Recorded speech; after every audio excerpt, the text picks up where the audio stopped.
لله وكفى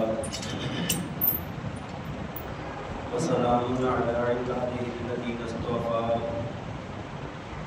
لا سيما على سيد الرسل وخاتم الأنبياء وعلى آله الذين سلكوا على طريق الهدى أما بعد فأعوذ بالله من الشيطان الرجيم بسم الله الرحمن الرحيم أولئك الذين امتحن الله قلوبهم للتقوى صدق الله العظيم وصدق رسوله النبي الكريم ونحن على ذلك من الشاهدين والشاكرين والحمد لله رب العالمين يا رب صل وسلم دائما أبدا على حبيبك خير الخلق كلهم والحبيب الذي ترجى شفاعته لكل حول من الأحوال مقتحم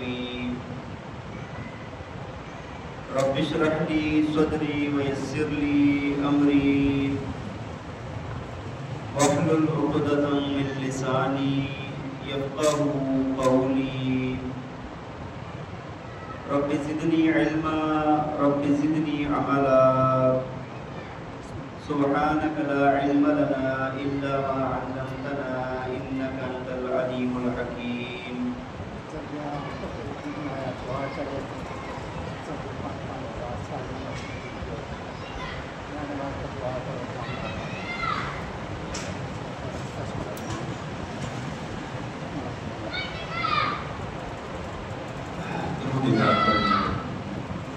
اللهم صل على سيدنا ومولانا محمد وعلى آل سيدنا ومولانا محمد وبارك وسلم اللهم صل على سيدنا ومولانا محمد وعلى آل سيدنا ومولانا محمد وبارك وسلم اللهم صل على سيدنا ومولانا محمد وعلى آل سيدنا ومولانا محمد وبارك وسلم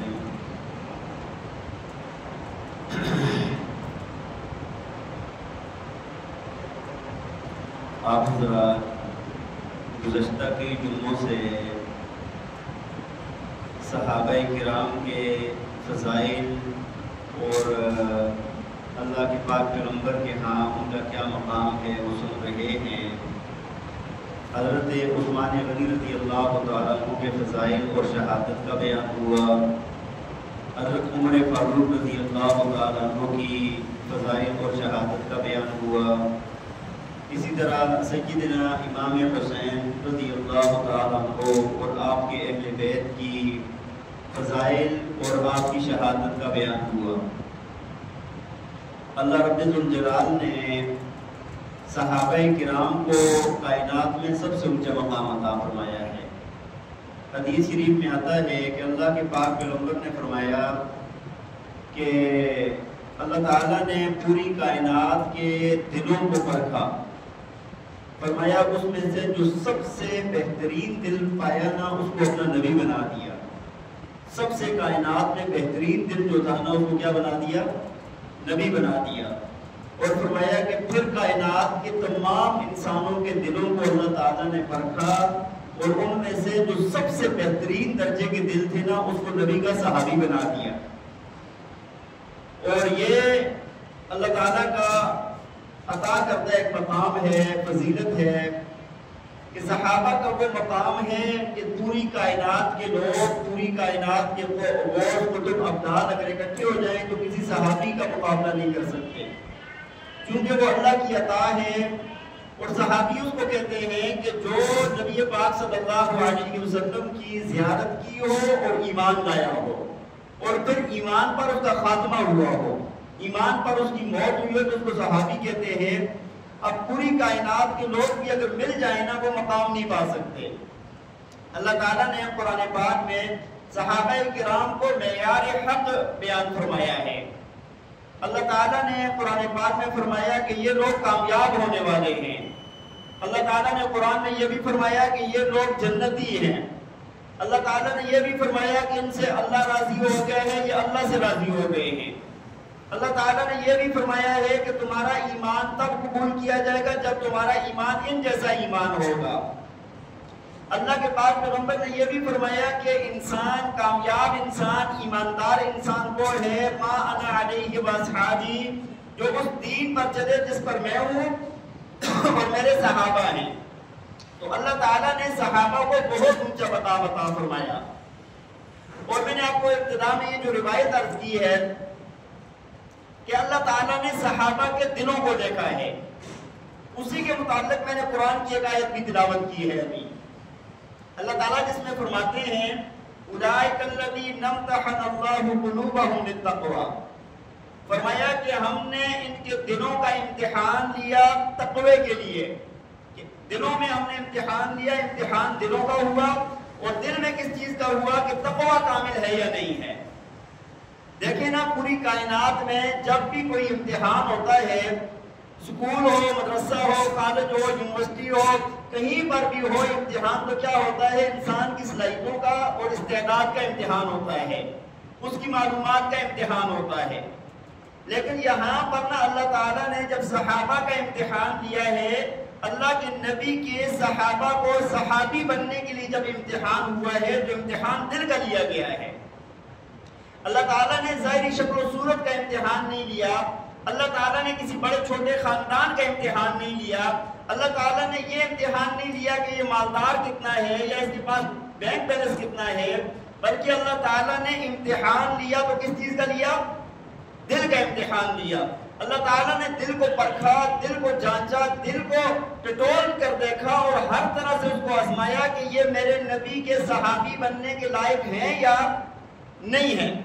جو صحابی بننے کے لائق تھا اللہ تعالیٰ نے اس کو نبی کا صحابی بنا دیا، اور جو صحابی بننے کے لائق نہیں تھا اللہ تعالیٰ نے اس کو دور دفع کر دیا.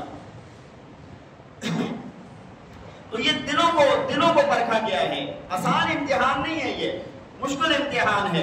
اور اگر آپ دیکھیں صحابہ کرام کی تاریخ دیکھیں تو آپ کو یہ چیز نا ہر جگہ پر نظر آئے گی. آپ دیکھیں کہ نبی علیہ السلام کے خاندان کے لوگ ہیں، بعض قریبی لوگ ہیں، لیکن دلوں کے امتحان میں فیل ہو گئے. ابو لہب آپ صلی اللہ علیہ وسلم کی رشتہ داری میں ہے، اور اللہ تعالیٰ نے قرآن پاک میں فرمایا تبت یدا ابی لہب وتب. اللہ تعالیٰ فرماتے ہیں یہ تباہ و برباد ہو جائے، یہ ہلاک ہو جائے. ہے نبی علیہ السلام کی رشتہ داری میں، لیکن جب دل کا امتحان ہوا تو فیل ہو گیا. نبی علیہ السلام نے صفا پہاڑی پر چڑھ کے تمام لوگوں کو آواز لگائی، اور آواز لگانے کے بعد جب وہاں پر وہ ساری بات آپ کے علم میں ہے، فرمایا کہ اگر میں کہوں کہ اس پہاڑی کے پیچھے ایک لشکر ہے، دشمن ہے جو تمہارے اوپر حملہ کرنے والا ہے، کیا کہو گے؟ سب نے کہا جی آپ نے کبھی بھی جھوٹ نہیں بولا، ہم مان جائیں گے. دشمن نظر نہیں آ رہا لیکن آپ کی بات کو مان جائیں گے. اللہ کے پاک پیغمبر نے اس وقت فرمایا کہ مجھے اللہ نے نبی بنا کر بھیجا ہے، ہاں جی توحید کا درس دیتا ہوں. اس وقت سب سے پہلے مخالفت کرنے والا جس نے یہ کہا تھا کہ نعوذ باللہ نبی علیہ السلام کو کہا کہ آپ ہلاک ہو جائیں، آپ نے ہمیں اس لیے جمع کیا ہے، وہ ابو لہب تھا. ایک دیکھیں نا، نبی علیہ السلام نے بلایا اور دل کا امتحان جب ہوا تو یہ فیل ہو گیا ہے. اور دوسری طرف مکہ کا ایک تاجر ہے، اللہ کے پاک پیغمبر نے اس کو بلایا اور اس کو دعوت دی تو اس نے سنتے ہی ایمان قبول کر لیا، اور وہ ہے صدیق اکبر رضی اللہ تعالیٰ عنہ. دیکھیں نا، اللہ نے دلوں کو دیکھا، دونوں کے دل دیکھے. ابو لہب تھا، اللہ نے فرمایا کہ دل قابل نہیں ہے اس کا، واپس کر دیا. ابو بکر کو دیکھا، پہلی بات پہ، پہلی دعوت پہ فرمایا ایمان قبول کر لیا رضی اللہ تعالی عنہ. اور اللہ تعالیٰ نے پھر بہت اونچا مقام عطا فرمایا ہے. اہل سنت والجماعت کا عقیدہ ہے کہ صحابہ کرام میں اونچا مقام، سب سے اونچا مقام صدیق اکبر رضی اللہ تعالیٰ عنہ کا ہے. اس کے بعد حضرت عثمان غنی رضی اللہ تعالیٰ عنہ کا ہے، حضرت عمر فاروق رضی اللہ تعالیٰ عنہ کا، پھر حضرت عثمان غنی رضی اللہ تعالیٰ عنہ کا، اور پھر اس کے بعد حضرت علی المرتضیٰ شیر خدا حیدر کرار رضی اللہ تعالیٰ عنہ کا. اللہ نے ان کا مقام عطا فرمایا. پھر عشرہ مبشرہ صحابہ ہیں، اللہ نے ان کو مقام عطا فرمایا، بدری صحابہ ہیں، اللہ نے ان کو مقام عطا فرمایا، اس کے بعد احد والے ہیں، اللہ نے ان کو مقام عطا فرمایا، بیت رضوان والے ہیں، اللہ نے ان کو مقام عطا فرمایا، فتح مکہ والے ہیں، اللہ نے ان کو مقام عطا فرمایا، فتح مکہ سے پہلے اس ایمان قبول کرنے والے ہیں، اللہ نے ان کو اونچا مقام عطا فرمایا۔ تو اللہ تعالیٰ نے دلوں کو پرکھا، پھر جو اس لائق پایا تو اللہ تعالیٰ نے اس کو اپنے نبی کا صحابی بنا دیا ہے، اور جو اس لائق نہیں تھا اس کو دفع کر دیا ہے۔ لیکن میں نے آپ کو عرض کی کہ صحابہ میں بھی اللہ تعالیٰ نے درجات رکھے ہیں، مقامات رکھے ہیں۔ ہاں جی، اللہ تعالیٰ نے جس کو جو چاہا جو مقام عطا فرما دیا۔ اسی طرح اگر آپ دیکھیں، ایک دن نبی پاک صلی اللہ علیہ وسلم خانہ کعبہ کا غلاف پکڑ کر دعا مانگتے ہیں۔ دو بندوں کا نام لیا، دعا دونوں کے لیے برابر مانگی ہے۔ اللہ کے پاک پیغمبر نے دعا مانگی ہے خانہ کعبہ میں، اللہم اعز الاسلام بعمر ابن الحشام او بعمر ابن الخطاب۔ اللہ کے پاک پیغمبر نے دعا مانگی، یا اللہ اسلام کو عزت عطا فرما عمر بن ہشام کے ساتھ یا عمر بن خطاب کے ساتھ۔ عمر بن ہشام ابو جہل، عمر بن خطاب فاروق اعظم رضی اللہ تعالیٰ عنہ۔ اللہ کے پاک پیغمبر نے دونوں کے لیے برابر دعا مانگی ہے، یا اللہ جس کا دل اس لائق ہونا ہے، جو میرا صحابی بننے کے لائق ہے، اس کے ساتھ اسلام کو عزت عطا فرما۔ آپ کو پتا ہے کہ ابو جہل سب سے بڑا مخالف نکلا اور مخالفت کرتا رہا، اسی طرح اس پر مخالفت پر اس کی موت ہوئی۔ اور دوسری طرف سے عمر فاروق رضی اللہ تعالیٰ عنہ کے دل کو جب اللہ تعالیٰ نے دیکھا، اس لائق پایا تو فاروق اعظم بنا دیا ہے اس کو رضی اللہ تعالیٰ عنہ۔ خود نبی علیہ السلام کے در پر آتے ہیں، واقعہ آپ کے علم میں ہے، اسلام لاتے ہیں، اسلام لانے کے بعد خانہ کعبہ میں جا کر ننگی تلوار لے کر کہتے ہیں کہ آج کے بعد نماز ادھر پڑھی جائے گی۔ وہ عمر فاروق کی جب ہجرت کرنے لگے تو فرمایا کہ جس نے اپنے بچے یتیم کروانے ہوں، جس نے اپنی عورتوں کو بیوہ کروانا ہو، وہ عمر کا راستہ روک لے۔ عمر فاروق وہ ہیں کہ نبی علیہ السلام نے عشرہ مبشرہ میں جن کو جنت کی بشارت عطا فرمائی۔ عمر رضی اللہ تعالیٰ عنہ وہ ہیں کہ جن کے بارے میں نبی علیہ السلام نے فرمایا کہ عمر معراج کے موقع پر میں نے تیرا محل دیکھا ہے جنت میں۔ جن کو یہ خوشخبریاں، یہ مقام ملے ہیں، تو میں آپ کو عرض یہ کر رہا تھا کہ جب اللہ تعالیٰ نے اولئک الذین امتحن اللہ قلوبہم للتقوی، اللہ نے ان کے دلوں کا امتحان لیا تو دل کے امتحان میں پاس کون ہو گیا؟ حضرت عمر فاروق رضی اللہ تعالیٰ عنہ۔ آپ دیکھیں مکہ کے اندر آپ کو ایک اور بڑا بندہ نظر آئے گا، امیہ بن خلف۔ بڑا سیٹ ہے، بڑا مالدار ہے، بڑے جاہ و جلال والا ہے، بڑی لوگ عزت کرتے ہیں، ہاں جی، بڑا پیسہ ہے اس کے پاس، بڑے نوکر چاکر ہیں اس کے پاس۔ اور ایک طرف سے حضرت بلال حبشی رضی اللہ تعالیٰ عنہ ہیں، جو مکہ کے نہیں ہیں، آزاد نہیں ہیں، ہاں کوئی سفید رنگ کے نہیں ہیں، خوبصورت نہیں ہیں، حبشی ہیں۔ ہاں اللہ تعالیٰ نے دونوں کے دلوں کو دیکھا، امیہ بن خلف مار کھا گیا اور حضرت بلال رضی اللہ تعالیٰ عنہ ایمان لے آئے۔ تو جیسا بھی آپ دیکھتے جائیں گے نا، آپ جب اس بات پر غور کریں گے کہ اللہ تعالیٰ نے یہ جو بات قرآن میں فرما دی کہ اولئک الذین امتحن اللہ قلوبہم للتقوی، فرمایا کہ ہم نے ان صحابہ کے دلوں کا ہی امتحان لیا ہے، دلوں میں تقوی کا امتحان لیا ہے، تو آپ کو بات کھلتی جائے گی آگے۔ اشارتاً چند باتیں میں نے آپ کو عرض کر دی ہیں۔ بہرحال صحابہ وہ لوگ ہیں جو اللہ نے چن چن کر نکالے ہیں، اللہ تعالیٰ نے چن کر نکال کر انتخاب کیا ہے، اور جس کو اللہ نے نہیں چاہا اس کا انتخاب نہیں ہوا۔ آپ دیکھیں اللہ تعالیٰ نے ایک اور بات فرمائی ہے، فرمایا کہ وَأَلْزَمَهُمْ كَلِمَةَ التَّقْوَى وَكَانُوا أَحَقَّ بِهَا وَأَهْلَهَا۔ فرمایا کہ کلمہ تقوی کو، وَأَلْزَمَهُمْ كَلِمَةَ التَّقْوَى، فرمایا کہ ہم نے جما دیا ہے تقوی کے کلمے کو، وَكَانُوا أَحَقَّ بِهَا وَأَهْلَهَا، اللہ فرماتے ہیں کہ وہ اس کے حقدار بھی تھے، زیادہ حقدار بھی تھے اور اس کے اہل بھی تھے۔ قرآن پاک کی آیت ہے کہ کلمہ تقوی سے مراد نہ یہاں پر کلمہ توحید ہے، مفسرین کرام نے لکھا کہ اس سے مراد لا الہ الا اللہ ہے، اس سے مراد کیا ہے؟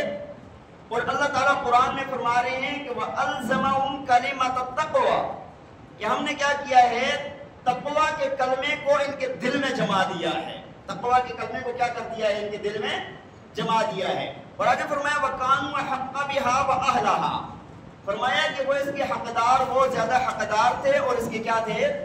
اہل تھے. اب اس بات پر تھوڑا سا غور کریں آپ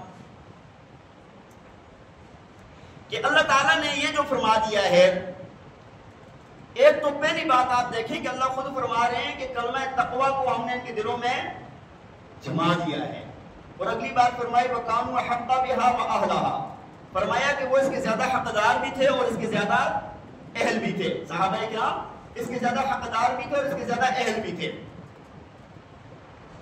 جب تقوی کو، کلمہ توحید کو اللہ نے خود جما دیا ہے تو کوئی نکال سکتا ہے؟ اللہ تعالیٰ نے امتحان خود لیا دل کا. بھائی یہ کوئی امتحان یہ نہیں ہے کہ بھائی اگر کوئی کالج یونیورسٹی کا امتحان ہے تو آپ لیں، مدرسے کا امتحان ہے تو میں اور شاہ صاحب لیں، یا کوئی اور بڑا عالم یا مفتی یا لیکچرار یا کوئی بڑا بندہ لے. وہ تو دیکھے گا سامنے استدار کو. اللہ خود امتحان لے رہے. امتحان لینے والا کون ہے؟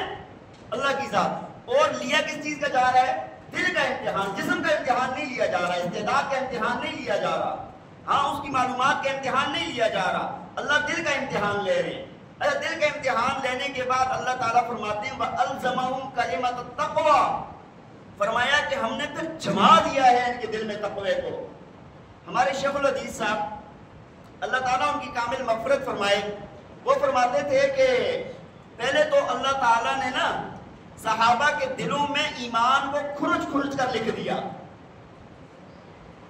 اللہ تعالیٰ نے جب امتحان لیا تو کھرچ کھرچ کر لکھ لیا.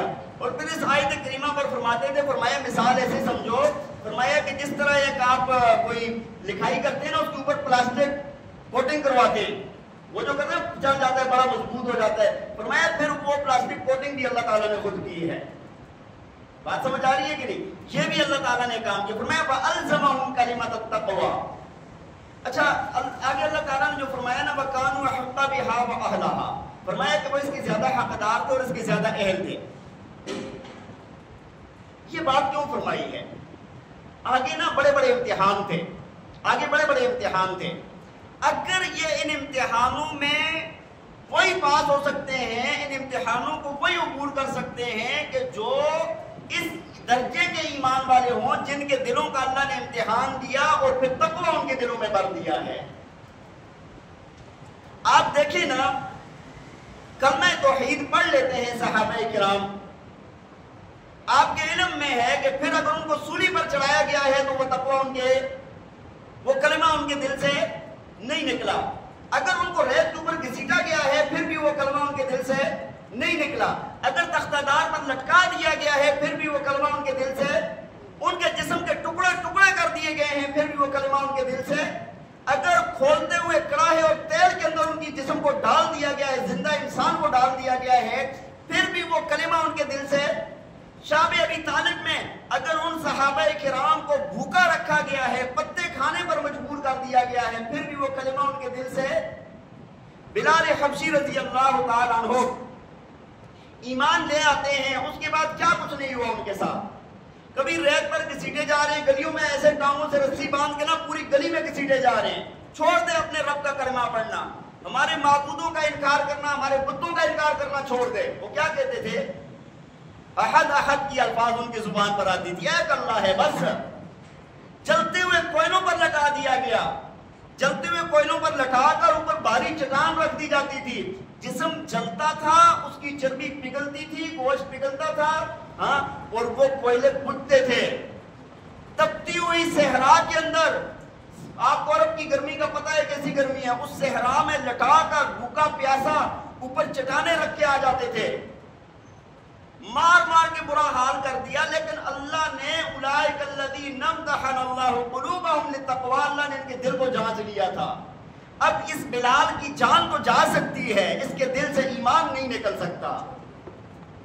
حضرت خباب رضی اللہ تعالیٰ عنہ ایمان لے آتے ہیں، غلام ہیں اور کام کرتے ہیں لوہار کا.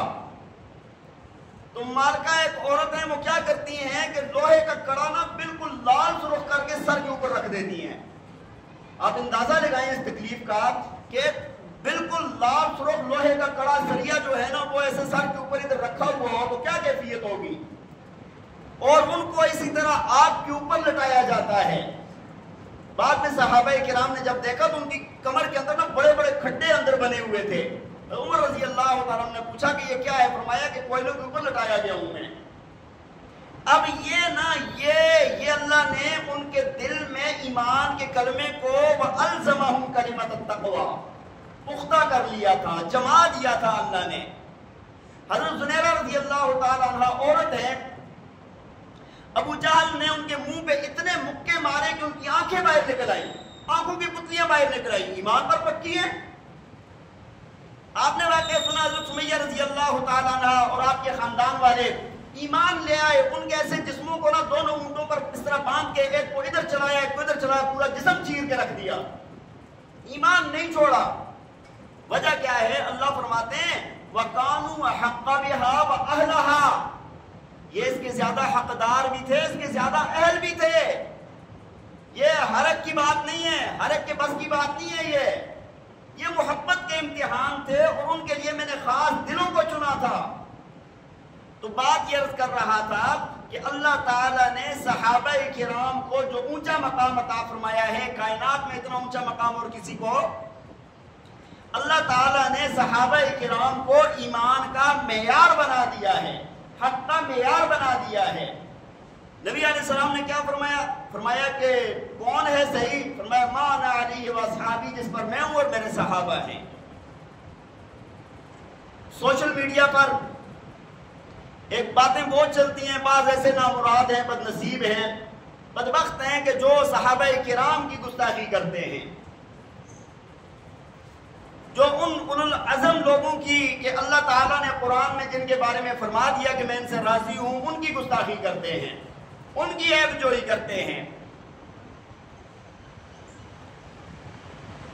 دیکھیں ایک بات یاد رکھیں، جو لوگ صحابہ کے مخالف ہیں نا، سمجھیں کہ وہ اللہ کے دین کے مخالف ہیں، وہ قرآن کے مخالف ہیں، وہ حدیث کے مخالف ہیں، وہ اللہ کے نبی کے مخالف ہیں، وہ اہل بیت کے مخالف ہیں، وہ اللہ کے دین کے باغی ہیں. آپ کہیں گے کہ میں جذبات میں بات کر رہا ہوں، میں جذبات میں بات نہیں کر رہا، میرے پاس دلیل ہے. اللہ کے نبی نے کیا فرمایا؟ آپ ہر خطبے میں سنتے ہیں ہاں لا تسبوا اصحابی، کہ فرمایا میرے صحابہ کو برا بھلا گالیاں نہ دینا. فرمایا کہ جو ان کے ساتھ محبت کرتا ہے وہ میری محبت کی وجہ سے ان سے محبت کرتا ہے. ومن ابغضهم فببغضی ابغضهم، اور فرمایا کہ جو ان سے بغض رکھتے ہیں نا وہ مجھ سے بغض رکھنے کی وجہ سے بغض رکھتے ہیں ان سے. ہر خطبے میں آپ سنتے ہیں، خطبے کے اندر شاہ صاحب یہ خطبہ جب پڑھتے ہیں تو ہر خطبے کے اندر یہ پڑھتے ہیں یہ حدیث. تو آپ دیکھیں کہ اللہ کے نبی نے پہلے فرما دیا، فرمایا کہ جو ان سے بغض رکھے گا وہ میرے بغض کی وجہ سے رکھے گا. تو جو اللہ کے نبی سے بغض رکھتا ہے وہ قرآن سے محبت رکھے گا، اللہ سے محبت رکھے گا. بتائیں نا یار، محبت رکھے گا. وہ اس کو دین سے بھی نفرت ہے، اللہ کی ذات سے بھی، نبی علیہ السلام سے بھی، اہل بیت سے بھی، صحابہ سے بھی، اس کو دین سے ہی نفرت ہے. بات سمجھ آ رہی ہے کہ نہیں؟ لیکن کیا کرتے ہیں کہ بعض لوگ اللہ کے نبی کو گالی نہیں دے سکتے نا، برا بھلا نہیں کہہ سکتے. وہ کیا کرتے ہیں کہ وہ صحابہ پر تان تشنیع کرتے ہیں. جو اللہ کی ذات کو برا بھلا نہیں کہہ سکتے وہ صحابہ پر تان تشنیع کرتے ہیں. ہاں، جو اللہ کی ذات کو نہیں کہہ سکتے، دین کا انکار نہیں کر سکتے، وہ اہل بیت کا انکار کرتے ہیں. بھائی یہ پورا دین، پورا اسلام اگر صحابہ ہیں تو اسلام ہے، صحابہ نہیں ہیں تو اسلام نہیں ہے. میرے چھوٹے سے سوال کا جواب دیں آپ. اسلام جو ہمیں جتنی بھی اسلامی تعلیمات ہیں وہ ہمارے پاس ذخائر کیا کیا ہیں؟ قرآن ہے، حدیث ہے بنیاد، ہاں، اور صحابہ کا عمل ہے، پھر آگے قرآن حدیث کی تشریح جو کی گئی ہے، فقہ ہے، یہی چیزیں ہیں نا. اچھا مجھے ایک بات بتائیں، مثال کے طور پہ ہم کہتے ہیں جی فقہ ہمیں کس سے ملا؟ آپ کہیں کہ امام ابو حنیفہ، امام مالک، امام شافعی، امام احمد بن حنبل، امام ابو یوسف، امام محمد، امام زفر، ہاں یہ بڑے بڑے حضرات جو گزرے ہیں آپ ان کا نام لے لیں گے. اچھا جی ان کو ہی کدھر سے ملا؟ آپ کہیں گے نہیں پیچھے محدثین کے نام لے لیں گے، ہاں صحابہ کے پہلے محدثین تابعین، پھر اس کے بعد صحابہ کے نام آئیں گے، صحابہ کے نام آئیں گے نا، یہی بات ہے۔ صحابہ کو کدھر سے ملا؟ نبی علیہ السلام سے ملا۔ نبی علیہ السلام کو اللہ تعالیٰ نے عطا فرمایا، جبریل علیہ السلام آئے ہیں، اللہ نے عطا فرمایا، یہی بات ہے، یہی سلسلے ہیں۔ لیکن درمیان کے ایک سلسلے کو آپ نکال دیں۔ آپ کہتے ہیں کہ ایک بندہ نعوذ باللہ وہ کہتا ہے کہ بھائی میں صحابہ کو نہیں مانتا، یا وہ کہتا ہے کہ صحابہ عادل نہیں تھے، نعوذ باللہ، یا کوئی بھی ایسی بات کرتا ہے۔ صحابہ کا جو درمیان میں ربط ہے، سلسلہ ہے، اگر اس کو توڑ دیتا ہے دین سلامت رہ جائے گا۔ بھائی آپ کو قرآن ملا، آپ کو بتایا یہ قرآن ہے، اللہ کی کتاب ہے، ملا کدھر سے ہے؟ صحابہ سے ملا ہے۔ آپ کو بتایا ہے کہ یہ حدیث ہے، آج سے آئے زندہ بڑی بڑی حدیث کی کتابیں ہیں، کدھر سے ملی؟ صحابہ سے ملی ہیں۔ فقہاء مسائل کا مسائل نکالتے ہیں تو کدھر سے استنباط کدھر سے ہوتا ہے؟ حدیث سے، قرآن سے۔ وہ کدھر سے ملا؟ اللہ کے نبی کے صحابہ سے ملا۔ اب اگر کوئی بندہ درمیان والے واسطے کا انکار کر دے تو گویا کہ اس نے پورے دین کا انکار کر دیا ہے۔ یہ اس کو چھوٹی بات نہ سمجھا کریں۔ بعض لوگ یہ سمجھتے ہیں یار وہ لگا ہوا ہے تو لگا رہنے دو، کون سی ایسی بات ہے، ہم نماز روزہ کرتے ہیں۔ نہیں بھائی، اس نے اپنے آپ کے پورے دین کے اوپر حملہ کیا ہوا ہے۔ بات سمجھ آ رہی ہے کہ آپ کے پورے دین کے اوپر حملہ کیا ہوا ہے۔ اسی وجہ سے اللہ تعالیٰ نے نا صحابہ کرام کا یہ جو واسطہ ہے نا، اس کو بڑا محفوظ رکھا ہے۔ آپ کو ایک چھوٹا سا واقعہ سناتا ہوں۔ غزوہ احد جب ہوا، آپ کے علم میں غزوہ احد میں کیا ہوا تھا؟ ایک خاص واقعہ پیش آیا تھا، یاد ہے کسی کو؟ نبی علیہ السلام نے 50 صحابہ کی ڈیوٹی لگائی تھی ایک جگہ پر، یاد ہے جی؟ آگئی بات ذہن میں؟ ابتدا میں کفار کو شکست ہوئی، نبی علیہ السلام نے فرمایا تھا کہ اس پہاڑی سے ہلنا نہیں ہے، ادھر ہی رہنا ہے، یہی بات ہوئی تھی۔ اب جب ابتدا میں کفار بھاگ گئے میدان چھوڑ کے، ان صحابہ نے یہ سمجھا کہ اب تو چلو کفار بھاگ گئے، فتح ہو گئی ہے۔ وہ اس درے کو چھوڑ کے نا، اس جگہ کو یا پہاڑی تھی جو بھی، اس کو چھوڑ کے نا نیچے آ گئے۔ اب کفار نے واپس مڑ کے اسی جگہ سے حملہ کیا، صحابہ کرام 70 صحابہ کرام شہید ہوئے، نبی علیہ السلام کے مبارک دندان شہید ہوئے، بڑا سخت حملہ ہوا، یہاں تک بات پھیل گئی کہ نعوذ باللہ نبی علیہ السلام شہید ہو گئے ہیں۔ یہ خبر بھی پھیلائی گئی تھی۔ اس وقت کے اندر نا اللہ کے پاک پیغمبر نے نا بہت دکھ ہوا، اور آپ نے نا کچھ جملے زبان سے نکالے تھے۔ فرمایا کہ اس قوم کا کیا بنے گا جو اپنے نبی کے دانتوں کو شہید کروائے۔ مطلب یہ تھا کہ میں نے کہا ان کو ادھر کھڑے رہو، ادھر سے ہلنا نہیں ہے، اگر گھوڑے ہمیں اپنے پاؤں تلے روند ڈالیں پھر بھی تم نے ادھر سے نہیں ہلنا۔ اور انہوں نے اجتہاداً غلطی ہو گئی کہ یار وہ نیچے آ کر انہوں نے سمجھا فتح ہو گئی ہے۔ اب یہ بات خفکی والی تھی نا، خفکی والی تھی نا بھائی، اللہ کے نبی نے فرمایا اور اس جگہ کو چھوڑ دیا، پھر اتنا نقصان ہو گیا، خفکی والی بات تھی نا۔ اس کے بعد پتہ ہے اللہ تعالیٰ نے قرآن میں کیا نازل فرمایا ہے؟ اسی موقع پر اللہ تعالیٰ نے فرمایا، ایک بات فرمایا واعف عنہم۔ اللہ تعالیٰ نے نبی علیہ السلام کو فرمایا کہ اے میرے پاک پیغمبر ان کو معاف کر دے۔ واعف، یہ دل کے برے نہیں ہیں، ہو گئی غلطی ہو گئی ہے، واعف عنہم، ان کو معاف فرما دے۔ واستغفر لہم، اگلی بات فرمایا ان کے لیے استغفار بھی کریں، ان کے لیے مجھ سے دعا بھی مانگیں آپ۔ اور اگلی بات پتہ ہے کیا فرمائی؟ وشاورہم فی الامر، فرمایا ان کو اپنے مشوروں میں بھی شریک رکھنا ہے، ان کو اپنے مشوروں میں بھی۔ یہاں پر یہ تو بات ہو گئی، لیکن آپ ایک بات پر دھیان دیں کہ اللہ تعالیٰ اس سلسلے کو کتنا مضبوط رکھنا چاہتے ہیں کہ کل کوئی یہاں پر اٹھ کے بات نہ کرے۔